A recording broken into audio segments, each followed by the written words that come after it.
फिलहाल हम बात करेंगे बिहार विधानसभा उपचुनाव में जिस तरह से राजद और कांग्रेस जो महागठबंधन दोनों अलग अलग अपने उम्मीदवार को उतारे हैं कुशेश्वर स्थान विधानसभा और तारापुर में। फिलहाल कुशेश्वर स्थान विधानसभा की अगर हम बात करें जहां पर कांग्रेस ने अपना प्रत्याशी अतिरेक कुमार के रूप में उतारे हैं। मैं आपको बता दूं अतिरेक कुमार डॉक्टर अशोक राम के पुत्र हैं। अशोक राम जो कि यहाँ से 2 बार विधायक के रूप में जो है चुनाव लड़े थे, लेकिन इन पिछले दोनों बार जो है उनको किसी कारण पीछे रहना पड़ा था। लेकिन अगर इस बार अतिरेक की बात करें तो काफ़ी चर्चा है क्षेत्र में कि अतिरेक कुमार इस बार विधानसभा में सभी उम्मीदवार से आगे चल रहे हैं। क्यों आगे चल रहे हैं, क्या खास बात है और इस बार क्यों इतना चर्चा हो रहा है अतिरेक कुमार का, इसी मुद्दे पे बात करेंगे और क्या उद्देश्य है इनका इस बार विधानसभा उपचुनाव में। तो सबसे पहले अतिरेक जी आपका स्वागत है। धन्यवाद जी। अतिरेक जी, जिस तरह से कांग्रेस ने आपके ऊपर विश्वास किया है, आपके पिता पे विश्वास किया, क्योंकि आपके पिताजी बड़े दिग्गज नेता कहलाते हैं कांग्रेस के, और ऐसे में आप पर विश्वास है तो आपको ये टिकट दी गई है उपचुनाव के लिए, तो क्या कुछ खास उद्देश्य है आपका? देखिए, ये पार्टी हाईकमान का निर्देश था कि आप जाइए उपचुनाव लड़िए, क्योंकि ये जो क्षेत्र है यहाँ पे कांग्रेस पार्टी हरदम यहाँ से इलेक्शन लड़ी है और ये पारंपरिक सीट रही है कांग्रेस पार्टी की।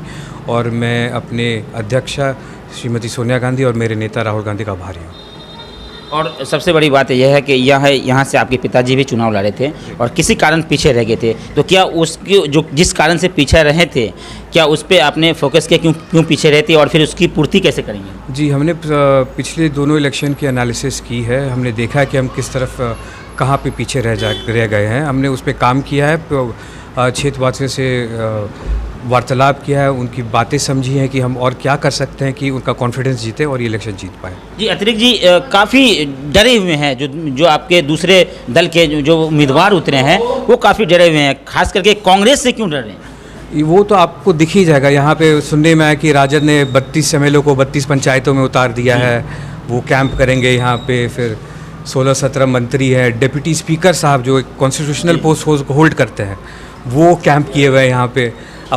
अब आप देखना पड़ेगा अशोक राम और अतिरेक कुमार से क्या इतना डर है कि सारी एडमिनिस्ट्रेशन यहाँ पे बैठी हुई है जी। और देखिए अब खेला हो रहा है, यानी एक अतिरेक के लिए पूरे विधानमंडल यहाँ पर पहुँच चुका है। जी, जल संसाधन मंत्री तो शायद 3-4 महीना से यहाँ पे हैं कैंप किए। और अब मैं तो मुझे अच्छा लगा कि यहाँ पे बैठे कुशेश्वर में बैठे, उन्होंने देख लिया क्या स्थिति होती है इस पूरे। आपने कहा कि जल संसाधन मंत्री यहाँ बैठे हुए हैं, लेकिन जल की जो सबसे बड़ी समस्या है वो कुशेश्वर स्थान विधानसभा में 6 महीना पानी जमा रहता है, तो ऐसे में जल संसाधन मंत्री को थोड़ा इन पर भी फोकस करना चाहिए। वही तो मैं इसे तो बोल रहा हूँ, मैं खुश हूँ कि वो इतने 3 महीना यहाँ से कैंप किए हैं। उन्होंने देख लिया होगा क्या स्थिति होती है, वो पब्लिक को बोल रहे हैं कि यहाँ पे सुधार हो जाएगा। मैं पूछना चाहता हूँ कैसे होगा, आप क्या करेंगे? सुधार हो जाएगा बोल के आप बैठ जाएंगे, उससे क्या होता है? आप कॉन्क्रीट बात कीजिए कि किस चीज़ से किस हिसाब से आप यहाँ पे बाढ़ प्रभावित क्षेत्र में कैसे यहाँ पे सुधार लाइएगा जी। वो तो बताते नहीं है। वो बताएगा ये मेरा घर है, यहाँ पे यहाँ सीढ़ी तक पानी आ जाती थी जी, मतलब हर साल आती है। अब ये पूरा यहाँ पे नाव चलता है इस रोड पर बाढ़ के पानी में, और सब लोग अपने जब बाढ़ की बस समस्या आती है सब अपने घर में बैठ जाते हैं। क्या करें? सरकार आके 1-2 बोरा चावल दाल दे देते हैं, बोलते बसो यहाँ पे रहो। ये जीवन ऐसे काटना चाहिए यहाँ के लोगों को? पूरी दुनिया में सुधार हो रहा है, सब बाढ़ खाली यहाँ पे नहीं आता है, सारी दुनिया में आता है, लेकिन बाकी सब जगह लोगों ने निकाला है इसका। अच्छा अतिरिक्त जी, इसका समस्या को कैसे निदान किया जा सकता है? सबसे पहली बात है कि समस्या को मानना पड़ेगा कि ये एक बहुत बड़ी समस्या है। मैं तो ये बोलता हूँ कि जैसे इस डिस्ट्रिक्ट को, दरभंगा डिस्ट्रिक्ट जो है उसमें स्पेशली ये जो कुशेश्वर स्थान एरिया है, ये जो 2 ब्लॉक है कुशेश्वर स्थान के, ये हरदम बाढ़ पीड़ित रहते हैं। यहाँ पे तो आपको सबसे पहले जो डिज़ास्टर मैनेजमेंट वाले जो सेंट्रल की वो है, उनका यहाँ पे परमानेंट ऑफिस होना चाहिए। ये नहीं कि जब बाढ़ आए तब भेज दे वहाँ से पटना से कि कहाँ से। यहाँ पे परमानेंट सेटअप होना चाहिए कि यहाँ पे, क्योंकि इनफैक्ट मैं तो बोलता हूँ इसको परमानेंटली डिज़ास्टर वो डिक्लेयर कर देना चाहिए इस 2 ब्लॉक को, क्योंकि डिज़ास्टर ही है यहाँ पे। अब रोड देख लीजिए, समस्याएं देख लीजिए, बिजली का अभी सुनने में आया पूर्वी में बिजली कल से चला गया है।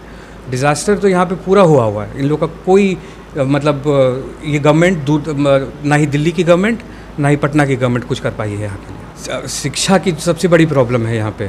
देखिए, हम लोग रोड पे फोकस करते हैं क्योंकि अगर रोड ठीक हो जाए तो आदमी स्कूल पहुँच सकता है। अब जैसे यहाँ पे डिग्री कॉलेज है ही नहीं, हमारे पूरे कुशेश्वर स्थान में डिग्री कॉलेज तक नहीं है, तो एक ये डिमांड पहले से रही है, लेकिन मतलब मेरे पिताजी जो 2010 में हार गए थे, उस समय तक हम लोग डिमांड कर रहे थे। फिर उसके बाद ये पिछले 10-12 साल तो डिमांड भी नहीं गई डिग्री कॉलेज की। अब जैसे इलेक्शन हुआ है, जब हमने मुद्दा शुरू किया इसका फिर से बोलने में, तब बाकी लोग भी आगे आगे कि डिग्री कॉलेज होना चाहिए। यहाँ पे उनको याद आ गया कि डिग्री कॉलेज नहीं है यहाँ पे, वो एक बहुत बड़ी समस्या है। चुनाव के समय में याद आ जाता जी। है। अच्छा अतिरिक्त जी, इस बार आप विधानसभा उपचुनाव में आए हैं और पहली बार आपको कांग्रेस ने टिकट भी दिया है, तो बड़ी उम्मीद है लोगों को, ये आस भी है और ये लोग कयास भी लगा रहे हैं कि अतिरिक्त जी युवा हैं और जीत कर आएंगे तो शायद इस क्षेत्र का काफ़ी विकास होगा। क्या कुछ लगता है आपको? देखिए, मैं प्रयास करूँगा, जितनी मेरे में क्षमता है, जितना मेरे में नॉलेज है, मैं सारा चीज़ प्रयास करके इस क्षेत्र को जितना से ज़्यादा हो सके उतना डेवलपमेंट करने का ट्राई। क्योंकि जो भी प्रत्याशी उतर रहे हैं मैदान में वो बड़े बड़े दावे कर रहे हैं, सड़क, शिक्षा, स्वास्थ्य, ये कर दूंगा, वो कर दूंगा, लेकिन ऐसा कुछ होता नहीं है चुनाव जीतने के बाद। तो क्या आपसे विश्वास रखे लोग, उम्मीद रखे?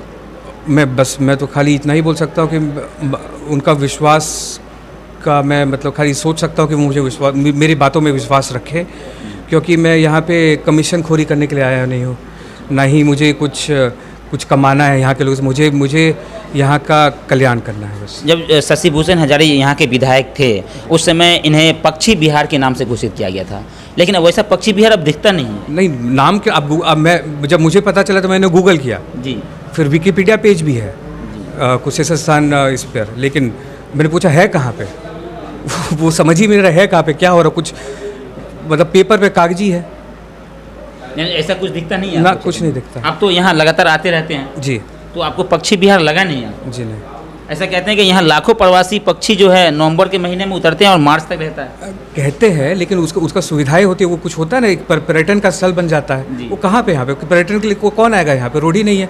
आपको दरभंगा से आने में 5 घंटा लग जाता है, जो आपको लगना चाहिए मैक्सिमम 2 घंटा। देखिए, बिरोल कॉलेज को अगर छोड़ दीजिए, उनके अलावा इस कुशेश्वर स्थान विधानसभा में कोई कॉलेज ही नहीं है। अगर पूर्वी के बच्चा को जनता कोसी महाविद्यालय पढ़ने के लिए जाना पड़े तो मुझे लगता है कि पूर्वी के बच्चा वहाँ तक पूरे दिन में नहीं पहुँच पाएंगे, कोई और खास करके लड़कियां नहीं पहुंच पाएंगी। जब कनेक्टिविटी नहीं है तो अपने बच्चों को कौन इतना दूर भेजेगा? जी। जब कल मैं इधर गया था, बड़की कोनिया की तरफ गया था, तो आधा रास्ता तो बांध पर गाड़ी छोड़ना पड़ा, फिर मोटरसाइकिल से हम लोग गए, फिर वो ककड़ी वाला पुल पर चढ़ के गए, तो कोनिया पहुंचने में 2 घंटा लग गया। तब वहाँ से लोग हम कैसे बोले बच्चों को जाओ अब पढ़ाई करो?